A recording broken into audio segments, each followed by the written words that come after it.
Israel Hamas जंग के 7 महीने से ज्यादा समय बीत जाने के बाद भी फिलिस्तीन के प्रतिरोधी समूहों का इजराइल पर हमला जारी है। समूहों के लड़ाकों ने गाजा में इजरायली बस्तियों को निशाना बनाकर रॉकेट लॉन्च करना जारी रखा है, जिसमें इजरायली सेना को जान माल की बड़ी हानि हो रही है। बावजूद इसके इजराइल का गाजा में अपना सैन्य अभियान जारी है। दावा है कि इजराइल गाजा में जीते हुए इलाकों पर फिर से हमास के सामने जूझता नजर आ रहा है। दरअसल फिलिस्तीन के प्रतिरोधी गुट कई मोर्चों पर इजरायली सेना पर हावी है। खासतौर से गाजा के जबालिया और पूर्वी रफा में तीखा टकराव देखने को मिल रहा है। हमास की मिलिट्री विंग अल कसम ब्रिगेड ने जबालिया रिफ्यूजी कैंप और रफा में इजरायली बलों को निशाना बनाने के कई दावों का खुलासा किया है। इसके साथ ही उत्तरी जबालिया रिफ्यूजी कैंप के ऊपर एक अपाचे हेलीकॉप्टर की OSAM 7 एंटी एयर मिसाइल को लॉन्च किया। इसका वीडियो भी जारी कर अपने दावे की पुष्टि की।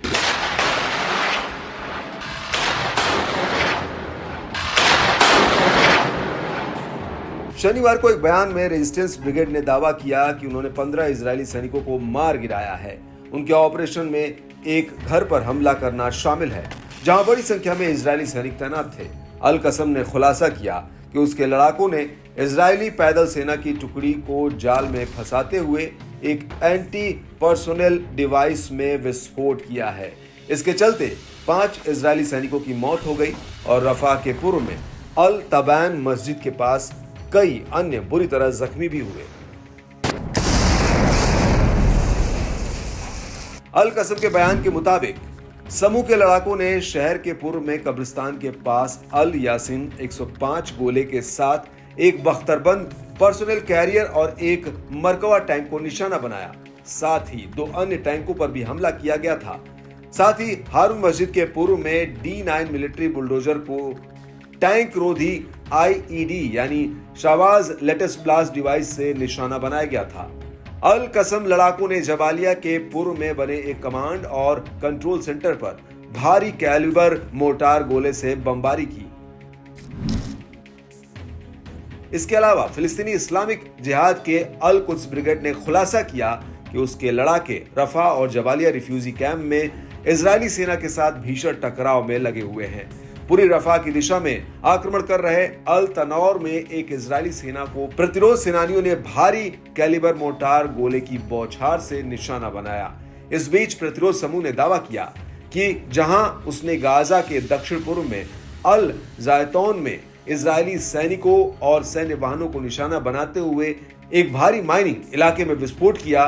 ये इलाका वो है जहां इजराइल ने इस सप्ताह के शुरू में अपना ऑपरेशन खत्म करने का दावा किया था।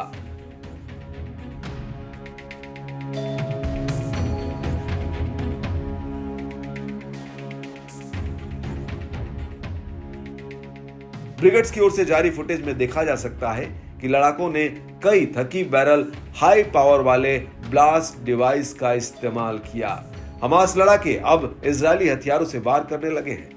आपको बता दें कि ये वही बम है जिसे इजराइल की ओर से गाजा में बरसाया गया था, लेकिन किन्हीं कारणों से ये ब्लास्ट नहीं हो पाए थे, जिसका फायदा अब हमास लड़ाके उठा रहे हैं। या यूं कहे कि इजराइल को उनके ही हथियारों से उन्हें ही मारने की कोशिश में जुट गए हैं। वीडियो में देख सकते हैं कि प्रतिरोध के लड़ाके घात लगाकर चुनिंदा स्थानों पर विस्फोटकों को लगा रहे हैं। इसके बाद इजरायली सेना अपनी बख्तरबंद गाड़ियों से जैसे ही इन बारूदी सुरंग की ओर बढ़ती है तो इससे जबरदस्त ब्लास्ट हो जाता है।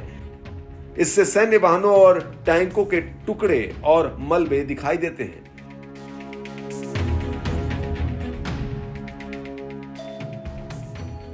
वहीं अल कुद्स ब्रिगेड ने साइबर ऑपरेशन में स्पेशलाइज्ड इकाई मिलिट्री यूनिट 65 पर से पर्दा हटाया। इसमें कहा गया कि इसने ऑपरेशन अल अक्सा फ्लड के वक्त बेहद सीक्रेट तरीके से काम को अंजाम तक पहुंचाया था। रेजिस्टेंस समूह ने अपने एक ऑपरेशन का फुटेज भी जारी किया है।